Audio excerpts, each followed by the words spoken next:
back, and I'm here with very prestigious guests, Warriorwoman91 and Jacob Airy of Studio Jake. Oh, he says hi in my private chat that just came up. And today we are going to discuss two things. We're going to be talking about the MCU and how we feel about it. We did something similar to this. I think I did this with Warrior Woman 91 on her channel with Slick Moth last year, where we talked about how we were a little bit concerned with the MCU. No, he's come back. He just did a podcast. Oh, okay. He's been back on Twitter. He's coming back. The king has returned. We don't need to worry. Anyway, so we kind of talked about our fears about the MCU going forward, and now it seems that our fears may have come true. I kind of can guess some of the opinions that are going to come from this stream, but I want to just start roundhouse really quick, lightning fast. Right now, the MCU is, to say that it's not what it used to be, I think is underselling it a lot. I think that it is a graveyard at this point, and it just keeps getting worse and worse and worse. So we'll talk about the one movie I did enjoy in Phase 4. Phase 4 is now become a bad word, like Phase 4. Phase 4 Marvel is awful. But let's start with Kelly, aka Warrior Woman. What do you think about Marvel right now? It sucks. Sorry, Jacob. Bad language. We can't say that. So nothing else, just it sucks. That's it. Well, I mean, you said lightning fast, but I'll just lightning fast the rest of my answer. I mean, exactly what Teresa just said about just to say that it is in decline is an egregious understatement. I was just rewatching some of the older movies, the Avengers, and even just in more recent movies like Infinity War 2018 and Endgame 2019. The quality of the movie, even though Endgame wasn't perfect, it certainly was a lot better than what we're getting now, which is just not cohesive writing. The stories are disjointed. So one person made WandaVision, which was kind of good and interesting, and then they make Doctor Strange, which completely takes all the things in WandaVision and either ruins them or just completely ignores things that happened. And so there's no overarching plan, it seems. There's no cohesive message that's trying to come through. The whole arc of Iron Man was kind of the arc of the Infinity Saga, but now that that's gone, and they seem like they were trying to come up with another one, like to start a new thing, and they were trying to pump up Wanda, and they were trying to pump up, Doctor Strange, and they completely decimated those characters in the Doctor Strange movie. I have a lot of negative feelings about this, but let me just write. Okay, I'll let the host go. Because where'd Jacob go? Sorry, I don't know what happened. Well, you're back. I wanted to stop Kelly right now because she was starting to get into territory that has to do with another question that I'm going to ask, and I want her I want her to get into Doctor Strange when I ask a certain question. So, okay. Jacob, you're a little bit more ambiguous. I can kind of guess how you feel about it, but how do you feel about the MCU right now? Are you kidding? It's the bestest ever. You can tell by the shirt I'm wearing. But no, in all seriousness, I do think that it is lightning fast. It is on the decline. I was kind of hoping with Spider-Man No Way Home that, wait, maybe they learned their lesson. But then I had to remind myself, No Way Home was made by Sony, not by Disney. Disney helped, but really Sony was the principal studio behind that, which is kind of funny because then they did Morbius, which I have not seen, but I heard it's awful. But, I really feel like kind of like what Kelly was saying was they lost their focus. So they had the Infinity Saga, which was, the different Infinity Stones for making appearances. And then with this, they just kind of have something sort of vague. And I also feel like the reason Infinity War and Endgame had to be so big is traditionally movie fads last a decade. So musicals lasted a decade, Westerns lasted a decade, military movies lasted a decade, although they'll pop up every once in a while, depending on how patriotism is happening at the moment. But so they made it 11, so they broke the record. But then they were like, oh no, we need to keep going. They should have taken not a long time, but a year or two, take a breath, and then just reevaluate. But they didn't do that. They jumped right in, didn't really know what they were doing, didn't go forward with the plan. And I think that's why there's a lot of rumors that a lot of former MCU writers and directors that they're going to jump ship to other studios. And you can definitely see why. I feel like Kevin Feige just thought, we'll just slap Marvel on it and it'll go. It became more about the brand instead of the films themselves, which often happens in big corporations. So I think those are just the problems, is they didn't have a plan and they're making it all about the branding instead of the films and the movies. Yeah, and that what you said about making it about the brand, it opens a whole, Pandora's box of things, places I could go about how I was talking about how I feel that Disney has turned Star Wars and Marvel into labels. Like, I'll talk about how in the story you see water bottles and they'll say Star Wars and Marvel on it, and it's like they're just water bottles. They're not a story, but they're banking on the fact that people have an emotional attachment to stories that Marvel and Star Wars has told. So slap that water bottle label on it and they'll buy the water just because they have a emotional attachment to us behind that brand, but it's still water. It's not a story. So go ahead. Oh no, I was just going to say, and a lot of interesting things about that is, franchises like He-Man, Transformers, G.I. Joe, they were made to be toy commercials. Like, let's just be real. Yeah. But classic Transformers, classic G.I. Joe, despite their kind of esoteric 80s vibe, are still great franchises. But Marvel and DC, they weren't really made to make toys. And so now they're kind of having this conflict with sort of their old, we're into sci-fi and pulps and action, and then now we're trying to market it where, like you said, we can just slap a water bottle with a Spider-Man or a Thor's hammer or whatever, and hope it sells. Like, you go to any Miniso, they have a whole wall of just Marvel products for those who shop at Miniso. Okay, I don't want to be completely negative with this stream, because I know that sometimes when, Marvel movies will be on the upward, like sometimes I'll really be liking them. Sometimes they've been on the decline a little bit for me. Now they're really, really bad. So, I'm just going to be honest on my channel about if I feel like the movies I'm seeing, whether they're Marvel or anything, if they're not really good, I'm going to have to be negative because I'm going to have to be honest. But just to add a little bit of positivity, I was going to ask everyone what their favorite MCU movie of Phase 4 was, and I'm going to put words in your mouth and say, why was Spider-Man No Way Home your favorite movie of Phase 4? I'm just going to put those words in your mouth and ask you guys, why was No Way Home your favorite movie of Phase 4? Go first, Kelly. Well, first of all, there wasn't a lot else to choose from, but also, there was nothing else to choose from. But that said, it was a standout movie. Why? One reason. They finally gave the fans what we've wanted.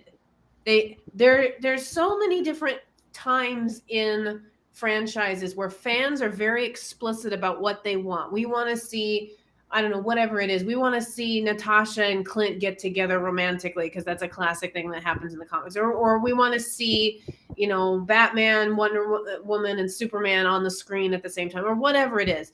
And one thing that was really an interesting idea was because we've had so many different versions of Spider-Man, to actually make that canon and say, yes, Tobey Maguire has his own universe. Yes, Andrew Garfield has his own universe. We would love to see that. And so finally somebody said, you know what? Why don't we just give the fans what they want? And I'm just like, well, duh. Wow. And it was one of the biggest selling. Is it the most? It's probably the biggest box office of any Spider-Man movie, is it not? Oh, yes, it is. Yeah, and well, also, finally broke Spider-Man 2. Yeah, it would have been one of. They think it could have been the highest grossing movie of all time, because it only almost made $2 billion in a time when some theaters weren't even allowed to reopen. And so, like, they're kind of gnashing their teeth a little bit about that, because and that's why they're doing this re-release in September, because I think Marvel is kicking themselves a bit, thinking, we could have had a movie like Top Gun Maverick where everyone just keeps seeing it. But at the same time, I think No Way Home was important in that it brought people back to the theater. I don't think Maverick, like No Way Home, Maverick might not have happened. Yeah. It might not have been as successful. Now as of today, Maverick is the 6th highest grossing film of all time. Yeah. Beating Infinity War. Yep. Amazing. So Jacob, if it is true, as I assume, that No Way Home is your favorite movie of Phase 4, then why did you enjoy it so much? Well, honestly, for me, I know that there was a lot of criticism of Tom Holland as Peter Parker. I know Eric July of Young Group 5'9" and the Rippaverse, he did not like the Tom Holland because he thought, he's just basically Iron Boy, which I understand that criticism. Spider-Man, I still liked the movies for what they were. I thought they kept enough of Spider-Man of the basics of Spider-Man to carry on. I even like Far From Home. But with No Way Home, I felt like it was a course correction, which is what Marvel desperately needed. Too bad it didn't affect the rest of the universe, but it took Peter Parker and brought him back down to basics, which is he's kind of poor. He sometimes has to rely on technology from his enemies. I think in the comic books, for instance, the first time he fought Electro, he actually made a suit out of rubber that he just found somewhere, like in a dump or something, so he could fight Electro and ground him.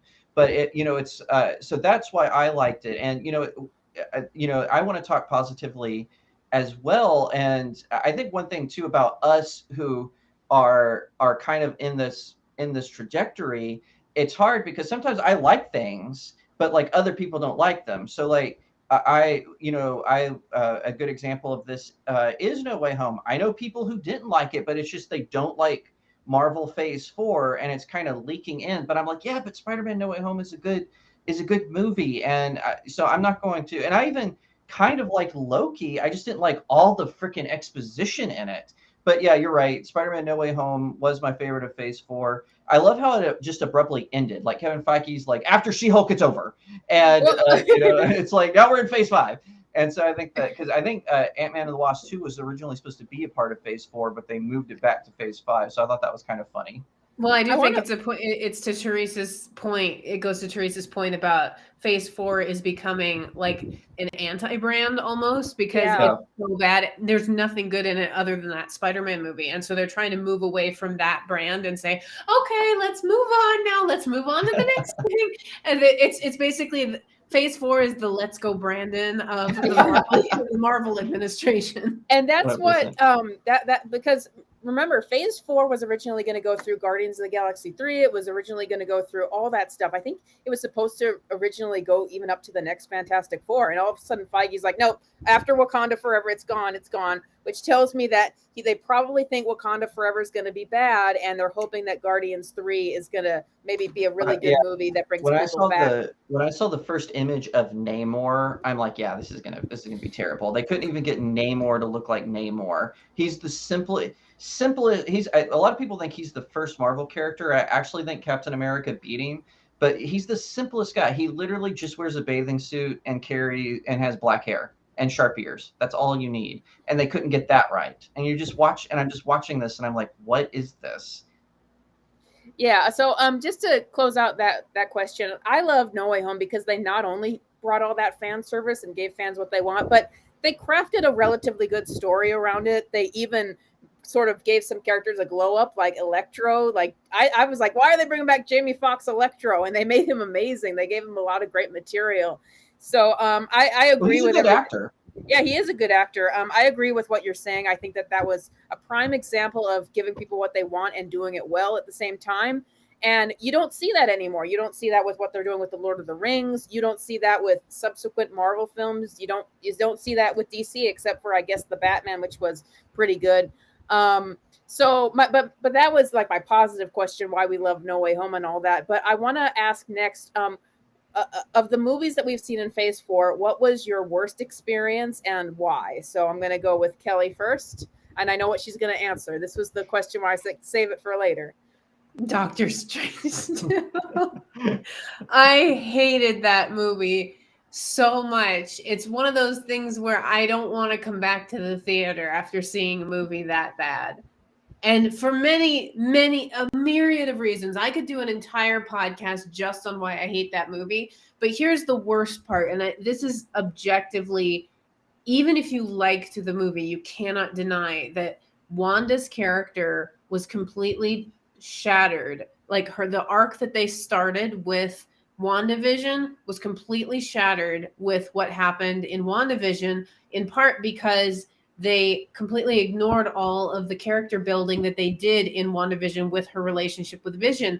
And so she's basically starts over at the beginning of Doctor Strange 2 at the point where she's at the beginning of WandaVision. And it's like WandaVision was completely thrown out except for the element of her two kids, that's her new motivation, which could have made sense under other circumstances, but ultimately she comes off as selfish and destructive after she just kind of sort of learned her lesson in WandaVision, so we thought, to a certain extent.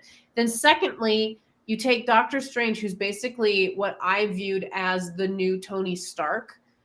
He's the big heavyweight, shall we say. He's the moral compass, shall we say.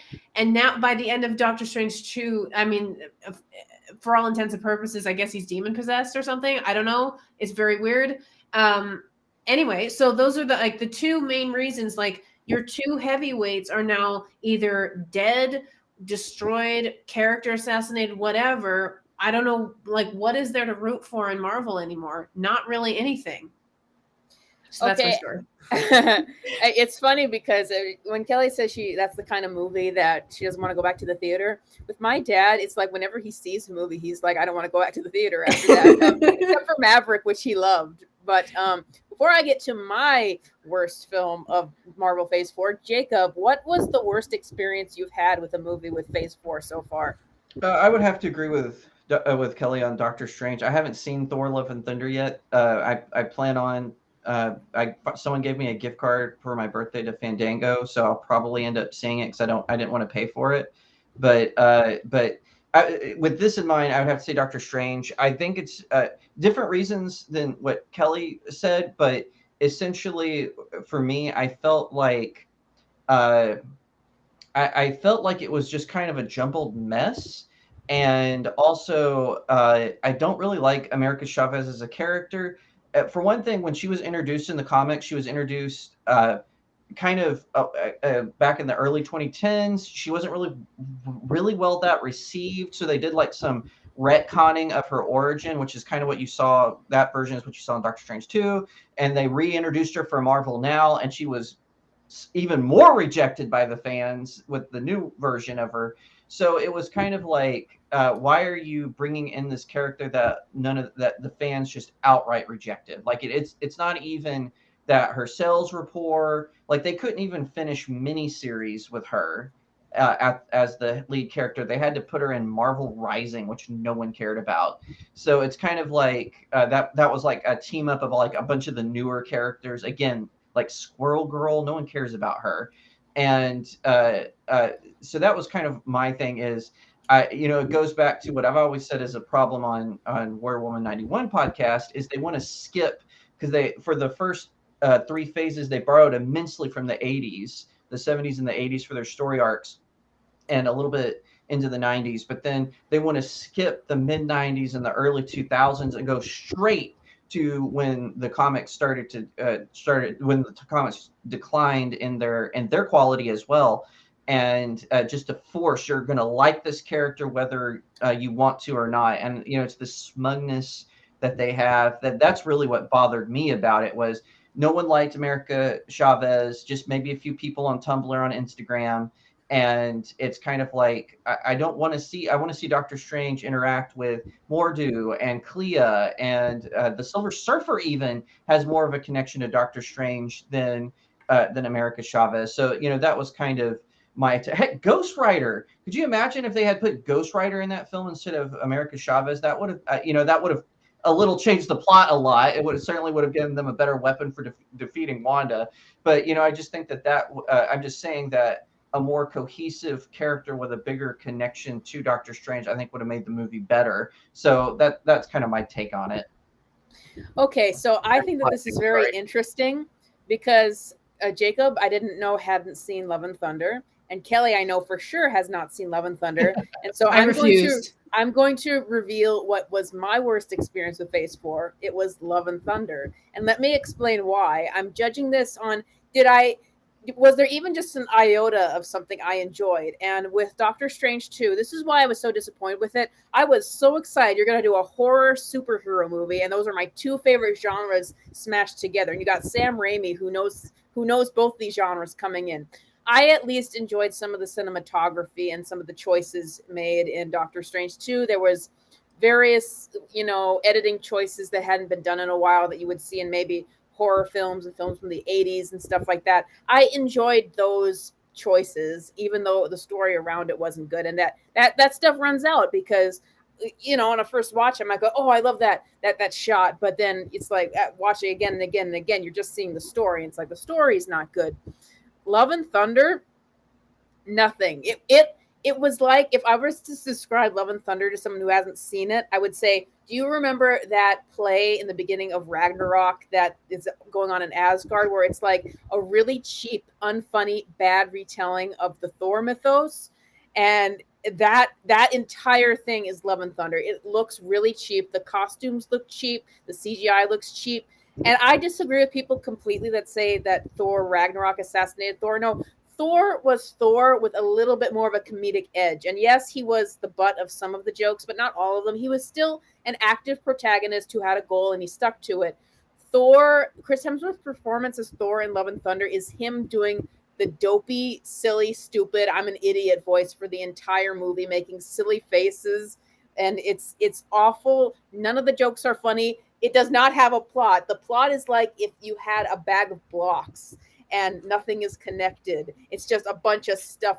I could not believe in the movie there's this like, this is actually how the plot plays out. So Christian Bale, who is actually fantastic in the movie, like he tries so hard to make, we were talking about how Christian Bale is kind of creepy because he shows up in every movie. I didn't know he was in Little Women 1990. Anyway, we're not going to talk about Christian Bale. Anyway, he kidnaps the children of Asgard, and then so they're going to have to fly on the Bifrost to go get him.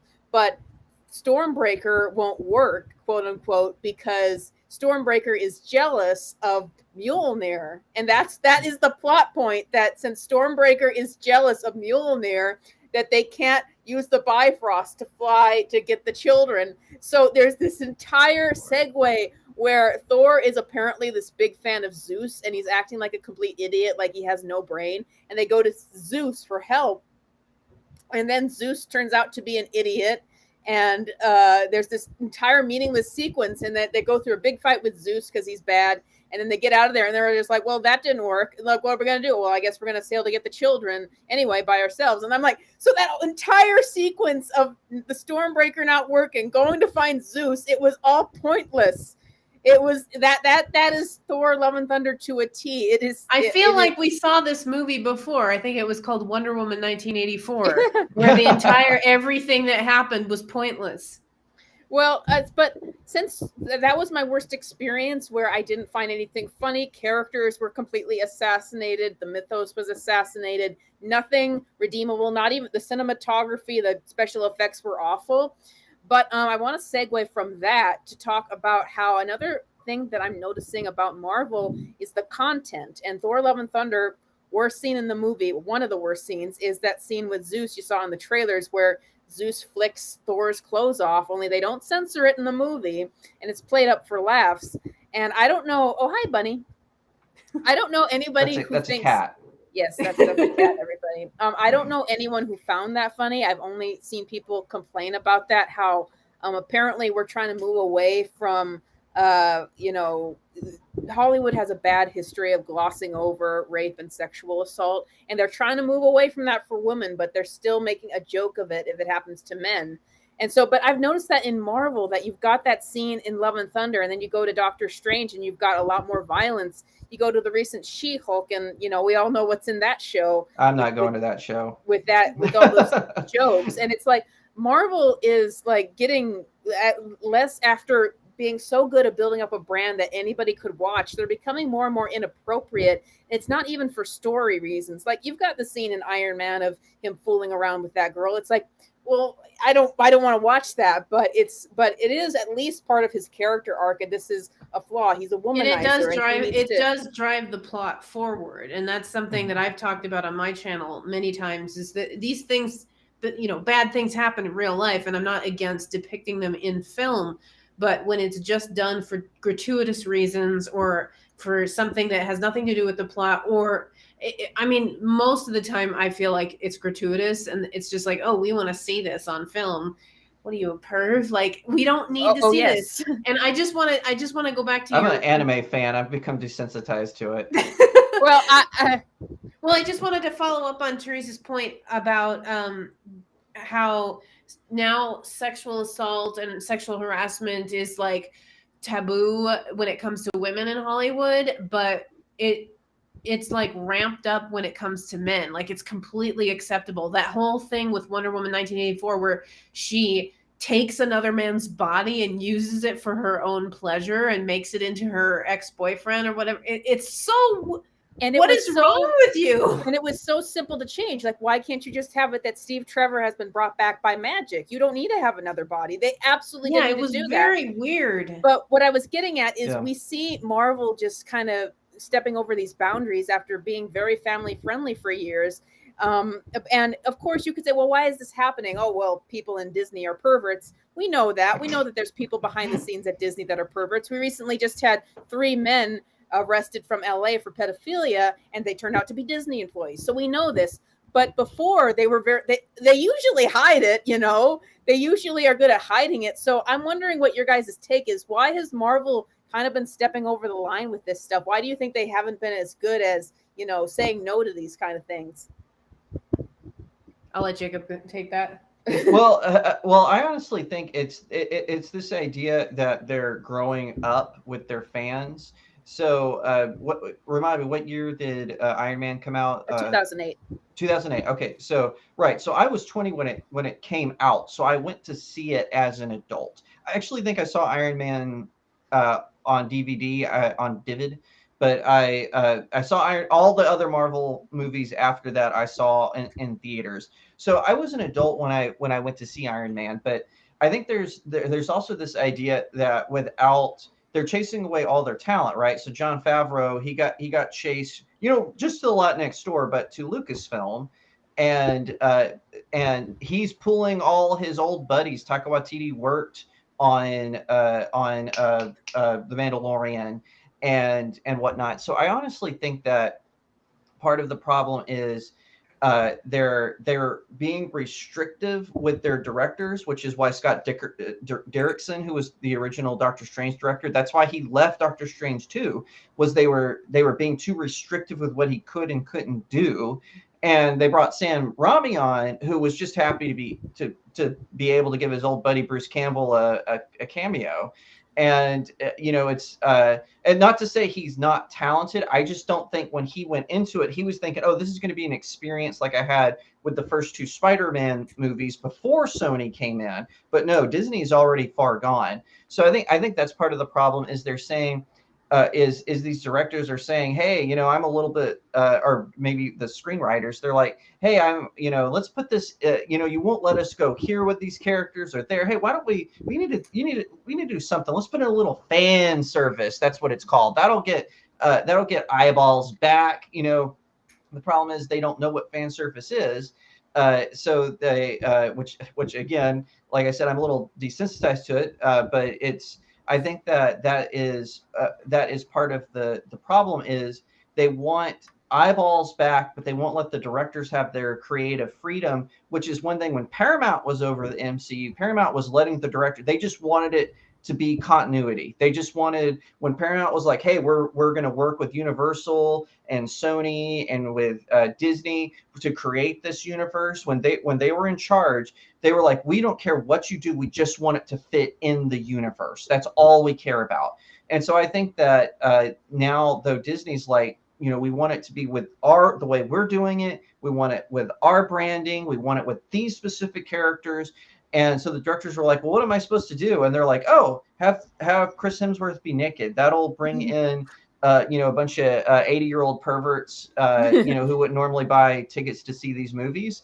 Right. So I think that's that is part of it. They're just trying to think of ways to put butts in seats, and they're just doing it the wrong way because they want to condescend and subvert instead of exceed. And I think that's I think that is kind of what is playing into all this.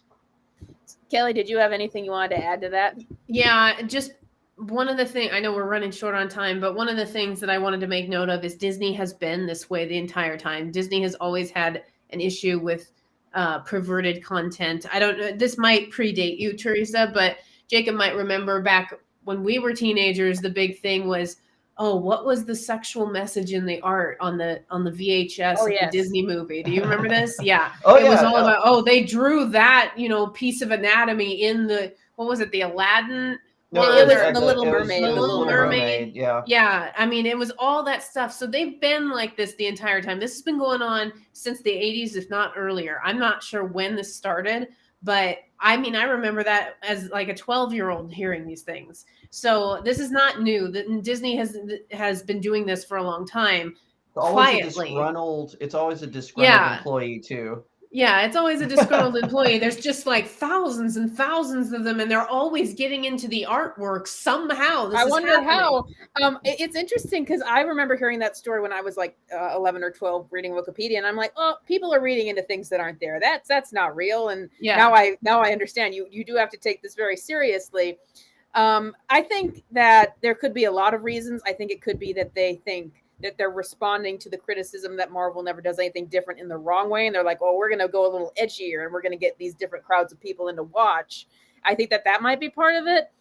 Part of it might be Kevin Feige. I wanted to talk about this. When I see him in interviews now, he looks like he has a gun pointed to his head promoting this stuff. It looks like he doesn't want to do it, but this is his job. This is his life now. He probably works 16-hour days, 6 or 7 days a week. And that he's just like, I want to pretend to be a nerd that loves this, but I also want to just die. I disagree with you.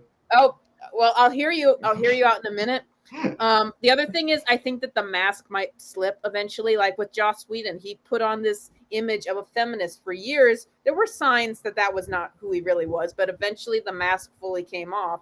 So, Jacob, go ahead. What were you disagreeing with me on? Well, first of all, I don't think Joss Whedon ever had a mask on. It's just he got good publicity because he could make money. And when he stopped being able to make money, that's when the press turned on him. But for Kevin Feige, I specifically disagree with you. I do think he is a nerd because he got his start with the X-Men movies when Fox was back when 20th Century Fox was a thing. He that's how he started. They fired him and he went to Marvel, and for a while he did a good thing. But I think the reason he looks like he has a gun pointed to his head is Bob Chapek, who's the new director of Disney, the CEO of Disney. He is on the warpath. He's not being as public as David Zaslav, who's the new CEO of Warner Discovery. But but Feige is terrified of his position. Chapek did a very public firing. I think he fired Disney's director of television, who was being groomed to be Chapek's replacement. And Chapek called him in one day and fired him, gave him $8 million just to shut him up, but still fired him. And I think that's why Kevin Feige lately has been looking like there's a gun pointed to his head, is because they planned all this content. So they planned Doctor Strange, they planned She-Hulk, they planned Hawkeye, all these bait and switches, but but now they're not making money. They're not growing in subscribers. They thought Andor, which actually looks good. I'm going to be real. I think Andor looks good, but they thought that trailer was going to bring in new subscribers to Disney Plus, and it didn't. And so I think now everyone is feeling the pressure, maybe with the exception of Kathleen Kennedy, but they're so desperate to start making money. They're actually thinking, Pixar is actually thinking about rehiring John Lasseter, who they fired because he got. Gosh. Oh yeah, No. they fired him because he hugged someone, and now he's the CEO of Skydance, which just released Luck. And I've heard mixed reviews about Luck. Some people are saying, oh, it's like old school Pixar. Some people are saying it's boring. I don't know where the pendulum is. I haven't seen it yet. But I think that that's why I disagree with you. As I think that Feige is starting to feel the pressure because Chapek just wants the company to make money. And now he knows the upcoming stuff is not going to make money. Spider-Man did, but Doctor Strange did not, and neither is She-Hulk, neither is Miss Marvel. I actually heard that they recut Miss Marvel to make it more like a CW show. I haven't watched it yet, but that's okay. Well, there you go. Well, there you go. That's what I heard. But anyway, the only thing I'm really excited is a Daredevil Born Again, which I happen to have Daredevil Born Again. This is the best origin ever written for Daredevil. Daredevil season 1 is crap compared to that.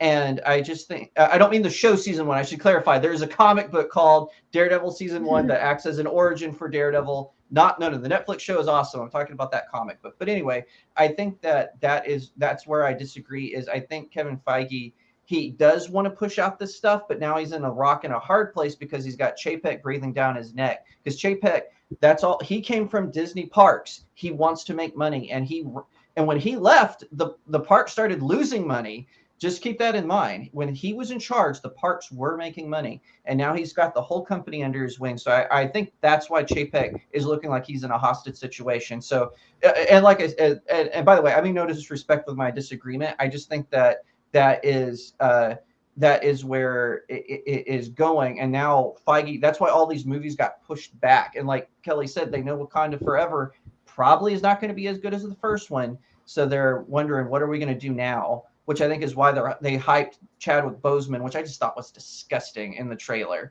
That had that big painting of him. It's like, come on, guys, really? You're going to try to make money off of Chadwick Boseman, who just recently passed away? Like, we think of it, the internet makes it seem like it was longer than it was, but that just happened recently. So, but yeah, I think that's where this is going. And sorry, I didn't mean to go off on that long tangent, but that's how I'm feeling about it. It's okay. I did say this was going to be 30 minutes. We're at 36 minutes now. I did have some more questions to ask, but I want to ask you guys. 3 hours. Oh, really? I'm kidding. I'm kidding. I know we're tired. Are you guys okay if we go a little bit longer? Yeah, I'm fine. I'm good. Let's okay, but first I need to plug my light in because I didn't expect it to get this dark. So if you'll just hold a second and talk. If you'll just talk. Okay, I'll just sing a song. Or actually, I had a point that I was gonna make. What was I gonna say? We're just gonna talk about this live. Jacob, tell us about your comic book. Okay, so this is Daredevil Born Again. It's written by Frank Miller and drawn by David Mazzucchelli, who Batman fans will remember. This is the duo that did Batman Year One. DC, like, always really mistreated Frank Miller like they're doing currently. He actually started his own comic book company. They mistreated him so poorly this last go around. So for a while he jumped ship to Marvel, and he did Daredevil, and it's one of the best Daredevil runs. So I saw on their title announcements that Daredevil was going to be called Daredevil. I'm sorry about that. So I tried to get my kitten, who's 1,000,000 pounds, to show her to everybody that keep talking about her. Hang on. I hope it's good in the bucker over there. When she says kitten, that cat is what, 16 pounds? That is not a kitten. I wanted to show her to everybody, but she looked at me like I was Frankenstein and ran for the hills. So she's not having it right now. So she does not want to come on. So we talked about Marvel. I also said that we're going to talk about some DC stuff. So my prediction, if Marvel goes on this path, I'm still really looking forward to Guardians of the Galaxy Volume 3. I think that could be really good. I think I've just been hurt. I think that they actually, first of all, they've been given some more time to do it. I think they actually care about closing it out. So I think it could be really good. I like what I've seen. But other than that, if Marvel keeps on that path, I think it's just going to keep declining and people are going to gradually lose interest. Thor, Love and Thunder, they had made Marvel, like, each movie was making $1 billion, and then Love and Thunder did not do that. Doctor Strange did not do that. They keep underperforming. But I think if something, I don't mean to be this negative, but if something could really kill Marvel, I've been asking myself this question, like, what could kill Marvel? Like with Star Wars, it was The Last Jedi. What could kill Marvel? And I thought a bad Avengers movie, because that's what made everything blow up. And I'm like, oh, and they've got 2 Avengers movies, and the guy that they hired to direct the first one is a guy who said he did not want to do a team-up movie. He's the director of Shang-Chi. So I'm like, this is going to be bad. Oh, Kelly didn't know that. She can't take that. I hate Shang-Chi. I didn't hate it. I just thought it was mediocre. You don't take the Russos and Joss Whedon, spit on his name, whatever. They had a lot of not experience. The Russo brothers. What did they do? Not the Russo brothers. Joss Whedon. Joss Whedon. But these are people like, well, whoever they are in real life had a lot of experience, and they knew this kind of material, and they had shown their A game for this. Like the Russo brothers did Winter Soldier, and then they did Civil War, and then they're like, okay, these guys are great. They're going to be on the new Avengers movies. It's like, how can you take the guy who did Shang-Chi and say, oh, you're going to do a massive Marvel event, and you're going to intertwine all these characters and potentially bring Toby and Andrew Spider-Man back for that Secret Wars and the Kang Dynasty. And it's like, this person has not proven themselves. The last they said they didn't want to do a team-up movie like that. So clearly they don't feel qualified. I bet they just said, well, here's a wad of cash. You want to do it now? I don't think we're going to get a Shang-Chi sequel, or if we do, it's just going to be one. Like normally they do these things in trilogies. I don't see a future where Shang-Chi gets a sequel. Like I said, maybe two, because it kind of limped across the finish line, but I doubt it. Yeah, so that's kind of where I'm at with Marvel. I'm like, if they do not turn it around, I honestly, at this point, I don't feel like they're going to. I think there's going to be good movies, but I think that the interconnected universe, I look at that thing Kevin Feige's showing me at Comic-Con, I'm like, it looks like sludge.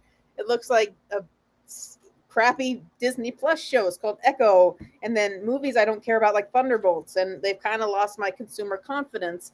But as Marvel may be on the decline, and maybe the Avengers will be the final nail in the coffin, we've got DC, the ever insane world of DC movies, where the Batgirl movie obviously got canceled. My brother was absolutely thrilled, not because he cared, but because he loves it when he hears things getting canceled or people losing their jobs. He loves hearing that kind of stuff. He really does. He's like, people got fired. Yeah. He's like, I don't know why, but they do. So that I've only met your brother once, and I think he's a really great guy, and so I don't know why you're picking on him. I'm not picking on him. I've just noticed it. He'll come running up to me with a big... He will run out of his room. He'll be like totally quiet, and then he'll run out of his room and be like, $50 million down the drain from Warner Brothers. He's like, this is the best. 60 million was Batgirl. Well, oh, that's funny. So we had that big news with that movie getting shelved, and shelving movies and shelving superhero films has happened before. It is not known to have happened in this day and age when something is already locked and ready to go, and the guy's like, nope, we're gonna cut our losses. And it's funny because I saw a lot of DC fans that I follow saying that this is terrible. It's so horrible that they lost their jobs. Zaslav should go to jail. And I'm like, wasn't it earlier this year we were all complaining about the idea that they were going to make Batgirl and Supergirl the new Batman and Superman of the DCEU? Like, no one cared about the Batgirl movie the way they were doing it, and like no one cared about this stuff, and they didn't like what they were hearing, and now they're kind of hopping to the defense. So I just thought it was weird. I honestly, I'll get to your guys' thoughts. I talked about this on my channel. I feel bad for the directors and Leslie Grace, which this was her biggest role she'd ever gotten, that they lost it, because even if it wasn't good, then you still like your work to speak for itself. So I understand that sympathy of losing your job or losing something you thought was going to be good for your job. At the same time, I'm looking at 10 years now, 10 years of DC movies where this is what it's been. You'll release 3 bad movies, Man of Steel, Batman v Superman, Suicide Squad, release 1 good movie, Wonder Woman. You've got something good. You've got something good people like. We can't shut down the DCEU. We have to keep going because we got Wonder Woman and Aquaman, which made money. And then Wonder Woman's good. Everyone loves it. They make Wonder Woman 1984. And all of a sudden, the Wonder Woman brand is damaged. So that's been what's happened with DC movies. It's like you finally make something good, which is why you're keeping this universe going, and then you mess that up, and it's gotten so that the brand is so damaged that even when you do have decent movies like Shazam, people don't go see them because the name in the mainstream casual audiences, the name DC is tainted. They don't care about it. At best, they care about Batman. So I thought that if they really think that Batgirl is bad for their brand, then they did the cold thing, but the right thing by shelving it. So I want to hear your guys' thoughts on just outright saying, we're going to take our $20 million because that was the whole deal. They get $20 million back if they agree never to show Batgirl in any way, shape, or form. So what are your thoughts on the Batgirl situation? Do you have any thoughts, Kelly? My thoughts are that I think that the decision made was finally an adult that made a decision, because I think that it's very hard to say once we've invested all this money into a project to then pull it. But it's finally, because I work in brand management, I've worked in brand management for a long time, and ultimately you have to make a decision. Is this going to benefit the brand long term, or are we just putting this out for the sake of putting this out? And so it goes back to the whole conversation about quantity and quantity, or excuse me, quality. And you want quality over quantity. You don't want to just be churning out crap all the time and expect yourself to have a good brand. You have to have quality product in order to attract people and maintain a positive brand. And so I think that it showed that there's finally an adult in the room over there making decisions. It's a hard decision, and I think it was a good decision to make. I don't know that I have confidence in them to make consistent good decisions down the line, but it's the first time that I've actually seen somebody come in and say, this is bad for our brand. And I would like to see that more with other franchises as well, to have somebody come and say, this is bad for our brand. I would love to see Marvel do that and say, this is bad for our brand. She-Hulk is actually bad for your brand, even though your social justice warriors might say otherwise. It is legitimately bad for your brand when you have content that is generally tailored toward family friendly and children, and then you put garbage out like that is bad for your brand. And that's my soapbox. Kelly went into marketing mode there. So Jacob, do you have anything? What are your opinions on the Batgirl situation? I actually feel bad for Leslie Grace, and I said this in my own vidcast that she wasn't thinking, oh my gosh, I get to be part of some woke casting. She was asked if she wanted to play Batgirl, and she said yes. So I don't blame her for any of this. I just want to make that clear. But like Kelly said, the adults are in the room now, and if I was Zaslav, I would have done the same thing. You're fired. You're fired. You're fired. They still have some ongoing deals that we'll have to be patient with. But from what I'm hearing is Zaslav is kind of testing the waters. So that's why he let the Batman be released. Because don't forget, the Batman was originally going to have Ben Affleck as Batman, and it was going to be part of an HBO Max miniseries. It was originally a movie that Ben Affleck was going to direct, and then it sort of evolved. Well, then it became the movie with Robert Pattinson.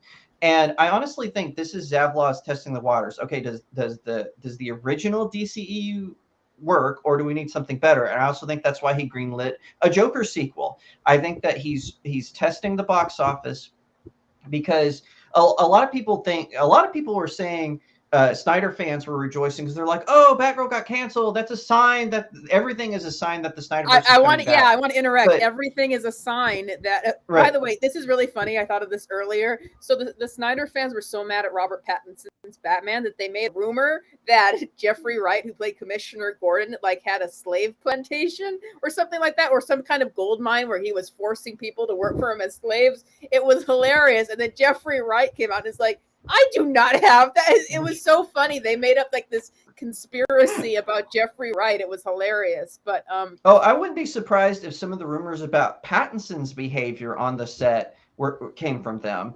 There were rumors that he refused to exercise and all this stuff, which those could still be true. CGI does exist, but it wouldn't surprise me. But my whole thing is, no matter what, it's always a sign that the Snyderverse, if the Batman comes out, it's not related at all. Oh, that's a sign the Snyderverse is coming out. Batgirl gets greenlit. Oh, that's a sign the Snyderverse is coming back. Batgirl gets canceled. Oh, that's a sign that David Zaslav, I said this again, I'm going to repeat it here.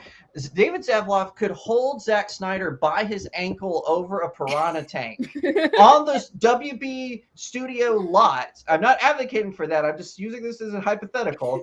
And they would say that's a sign the Snyderverse is coming back, because at least he's on the lot. That's what they would be. That's what they would be Why saying. Was Snyder on the lot today? Conspiracy. But I honestly think that's what's going to do, and I think Black Adam is going to be the key, because if Black Adam does well, I don't think that they're going to bring back Zack Snyder, because they're pretty much done with him. And I think that because even after Zaslav took over, someone's doing a documentary about the Snyderverse. I don't know why. It's the least interesting movie franchise ever, but if they were saying that she asked for some footage from the Justice League movie, and they said, "Oh, only the theatrical one is the official one." So I don't think so. I think if they are going to continue it, it'll be without him. But I think Black Adam, they're going to use Black Adam as the testing ground, because the rumor is Dwayne Johnson wants to be freaking involved with the DC universe. I don't know why. I didn't know he was a fan of DC Comics, but he actually wants that, which is why Shazam is not in his movie. He actually wants him versus Henry Cavill. He wants that movie. He's been pining for it since it was announced he was Black Adam. So and Dwayne Johnson, he owns a freaking football league. I think he's gonna, if he wants it, he's gonna get it. But I do think that's what this is. They're gonna test out between the Joker sequel. I think Black Adam and the Flash are going to be the testing grounds, which the Flash has its own baggage. But I think even if they decide to go with the original DCEU, the Flash is still going to retcon some stuff. But that's where I think this is heading, and I think that's why the movie was canceled, because Batgirl was kind of in the way of that. Yeah. So interesting thoughts there. I completely lost my train of thought. I had something very important to say. It was the piranhas. The piranhas. Kind of like how Harley's got Batman tied up over the piranha tank in Mad Love and Batman the Animated Oh yeah, series. one of the best Batman animated series episodes ever. Yes, it is. That is David Zaslav and Zack Snyder right now. Yeah, and Kelly, this is what I was going to say. Kelly made an interesting point where she thinks that it's possible that Warner Brothers smells blood in the water, or they sense blood in the water, and that maybe Disney Marvel is on the decline now, and they want to go for it. They want to see if they can actually like step on them, like jump on them, and try. If I can just like back up that point, they are watching Top Gun just blow Marvel out of the water. Top Gun, I think that people are underestimating how much Top Gun has shaken up the Hollywood industry, because for so long, because of COVID, everyone was saying how, Hollywood or the theater experience is dead. We're never going to get people to come back to the theater. I was just like I was saying it was not. I went on national radio and said it's coming back, and no one believed me. So well, I'm Jacob is known for being ahead of his time. But my point is I don't think that I think that the people on the inside are much more shaken up by the numbers that Top Gun did than the people on the outside realize. And that's just my hypothesis, shall we say. And anyway, I agree with what I said, with the point that I made that Teresa is now saying about smelling blood in the water, because Marvel has kind of been the king for so long, and now there's a chance that they could topple it and take more pieces of the limited pie that exists. It's true. Amazon Prime even is smelling blood in the water. Amazon Studios. They're sensing that as well. I mean, think about The Boys, which I cannot recommend. I wrote a review for season 1 of the reviews on my locals. Go check that out. But also, you see them doing this with Invincible. They got the rights, which that was a really good show. It was freaking gory and bloody, but I freaking loved it. It really did a good job of sort of the evil Superman trope, because that's everywhere. Even DC Comics has that. But I don't know if y'all saw, I shared the trailer a couple of weeks ago. Sylvester Stallone is doing a superhero movie. It's not connected to any universe, and it looks really good. It's called The Samaritan, and I've heard of that. Yeah, that looks really good. I'm excited for that movie more than I am any Marvel or DC movie. Maybe with, well, the trailer hasn't come out for it. I was gonna say maybe with the exception of Daredevil Born Again, but that trailer is coming, and it wouldn't surprise me if we're going to hear Netflix make a deal with like Valiant Comics or Image Comics to do their own superhero universe, because like y'all are both saying, they smell blood in the water. Marvel is now a dinosaur. Hard to believe, but it's now a dinosaur. And but I will say, for warning to all these studios, if you're going to aim for the king, you better not miss, because even if Marvel fails, they could take you all down with them. I want to mention 2 things, because we're almost at an hour, so we have to maybe close. But 2 things. One, it would be really funny to me, because I've heard people talk about this before, that with Marvel Comics and DC Comics in the past, they'll be like 5 years and Marvel's doing really well and DC is doing really bad, and then all of a sudden DC will be doing really well and Marvel's really bad. And when did that happen? I was hearing people say that, but that would be funny if like Marvel's doing bad, DC does good, Marvel does good again, DC does bad again. It would be funny if it did that pattern. But since we're talking about marketing and how that the executives might be shaken up by Top Gun, it's funny because at a previous job I had, I was working fast food during 2020. I'm writing a script on that. And during that time, I got to kind of see the idea of marketing and competition, because we got this new and the executives kind of who would come down to our store kind of lighting their hair on fire about sales and competition. So one day we get this this new thing. It's what is it called? This kind of glass bakery thing that we're installing, and I'm looking at it. They're installing it. They're putting like the nice pastries in it, and I'm like, oh, you guys are trying to be like Starbucks. And I said that, and the general manager is right there, and he says, except we're better. He like says this like very very sternly and stoically, except we're better. He's like, it's my destiny. It was so funny. But it's like, that's a good example of like Disney's like, Top Gun. Yeah, did you hear Top Gun? We can't do that. Like, make a Tony Stark movie like Top Gun now. We got to do that. I think that's funny how that works. But all of a sudden, there's all this pro-America content coming out. We love America. We love America. We love all this stuff right now. People are into military movies. Okay, so we are at 56 minutes. Looks like got a decent amount of people tuning in tonight. So peace. So thank you so much, Kelly, Warriorwoman91, and Jacob of Studio Jake for coming on. I really enjoyed getting your thoughts on this. Everybody, be sure to like and subscribe. I will have more videos coming out in the coming weeks. I've been working on a giant video about comic sales that I'm editing right now, and it's a nightmare, and I never want to do a video like it again, but it will hopefully come out this week. So thanks everybody for watching, and I'll see you guys next time.